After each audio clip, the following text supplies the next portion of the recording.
Hey guys, this is me. I don't know if you know who I am. I'm going to make a let's play and gonna see this video there. Wait, sorry, I have to. Yeah? Generate world. Inatake siya sa puso at binuwian ng buhay. Nakumpirma ng ABS Middle East Bureau sa Dubai na ang nasawi ay si Shamsun Al-Mukhtar na nagpapit siya ng kaunggulan mula ng Mindanao. Ayon sa Polo ng Dubai at Northern Emirates, alam na ang pamilya ang nangyari sa Mukhtar. Ang pagpapauwi ng bangkay sa Pilipinas. Kasalukuyan nasa morgue ng pulisya ng Dubai ang nabing Mukhtar. Nagbabalita sa Middle East, Raquel Calinel, Dubai, Wrong for that one. 9.6.0.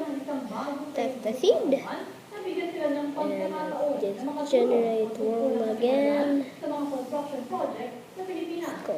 MCPE. Generate world. Okay.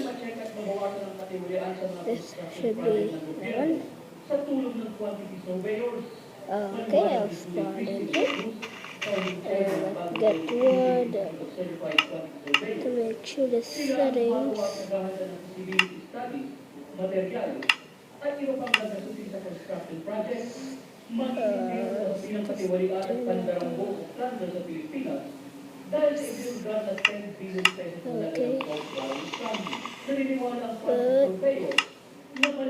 what's other than that? Half of it.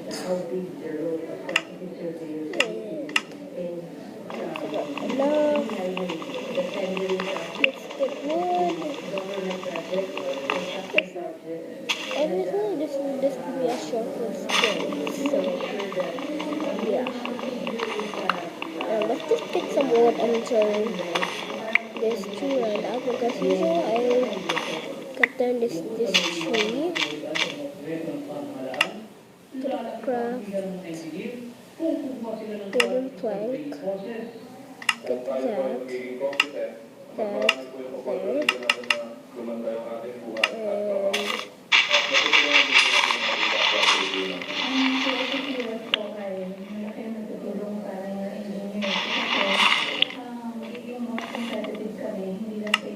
get a wooden pick. Oh, there we go. Just get rid of that. Dig down and go find some diamonds.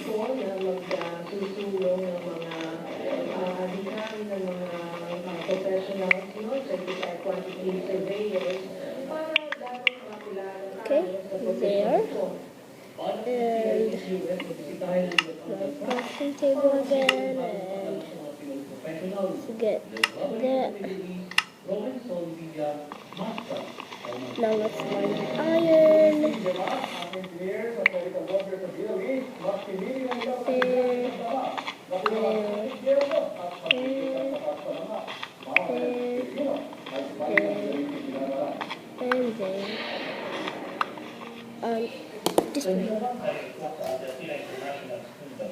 Karamihan sa mga speakers ay mga inhinyero, may mga grupo at mga team na nagbigay ng inspirasyon sa mga mag-aaral para makapili ng puso pagdating sa kolehiyo. Madali raw sila makakita agad ng trabaho sa isang silangan tulad ng kailang mga magulang. Pero naiilang estudyante ang mas pinili pang makialam sa mga isyu ngayon sa Pilipinas, lalo na sa pork barrel scam. Patuloy na naghihirap ang bansang Pilipinas dahil sa mga politiko na ginawala sa kaban ng bayan. Kaya patuloy nagtitiis sa kailang mga magulang na maging OFW at maligyan sa ibang bansa. Gusto nila isang kambyo na maging abogado at pumasok sa Korte Suprema para lipitin ang mga kapansamantalang politiko.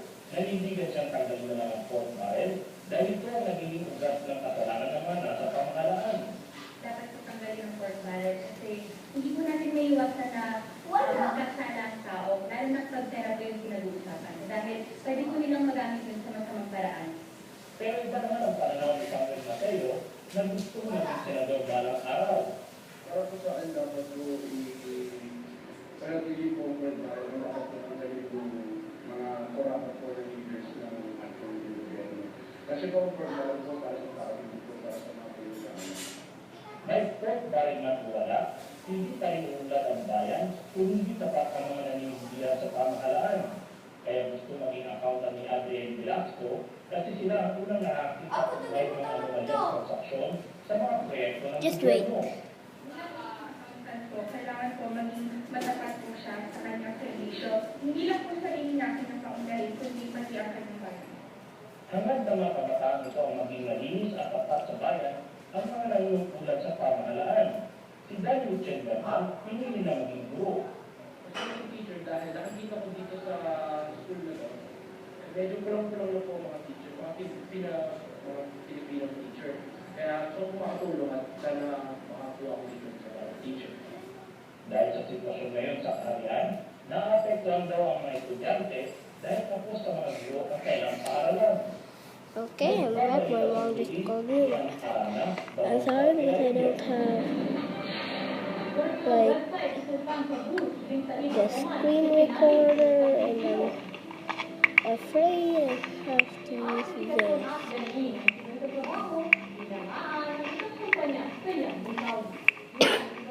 Excuse me.